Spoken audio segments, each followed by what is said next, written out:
পশ্চিমবঙ্গের আসন্ন বিধানসভা নির্বাচন ঘিরে শুরু হয়েছে রাজনৈতিক উত্তাপ। সেই উত্তাপ আরও বাড়িয়ে আজ দুর্গাপুরের মঞ্চ থেকে বিজেপির পক্ষ থেকে প্রচারের সূচনা করলেন প্রধানমন্ত্রী নরেন্দ্র মোদী।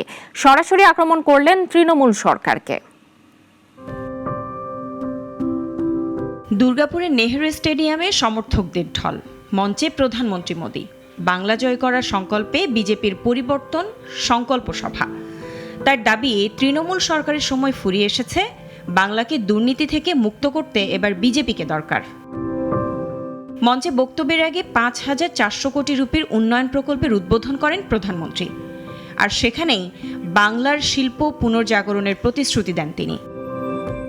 দুর্গাপুর আসানসোলের শিল্প পতনের জন্য সরাসরি তৃণমূল সরকারকে দায়ী করে মোদী বলেন, বিজেপি এলে শিল্প ফিরে আসবে, ফিরবে কর্মসংস্থান। রাজ্যে শিক্ষা থেকে প্রশাসন সবখানে দুর্নীতির অভিযোগ তুলে প্রধানমন্ত্রী বলেন, ঘুষ আর সিন্ডিকেটের রাজত্ব বন্ধ করাই হবে বিজেপির মূল লক্ষ্য। সভায় মোদীর সঙ্গে ছিলেন অভিনেতা মিঠুন চক্রবর্তীও। এই উপস্থিতি দলীয় সমর্থকদের আরও উজ্জীবিত করে। ২০২১ সালের নির্বাচনে তৃণমূল ২১৩ আসন পেয়ে ক্ষমতায় ফিরলেও বিজেপি উঠে আসে দ্বিতীয় স্থানে। এবার সেই ব্যবধান ঘোচাতে মরিয়া পদক্ষেপ বিজেপির। নির্বাচনের ১ বছর আগেই রাজনীতির উত্তাপ চড়তে শুরু করেছে পশ্চিমবঙ্গে। এখন দেখার বিষয়, পরিবর্তনের এই ডাক রাজ্যের ভোটারদের মন জয় করতে পারে কিনা।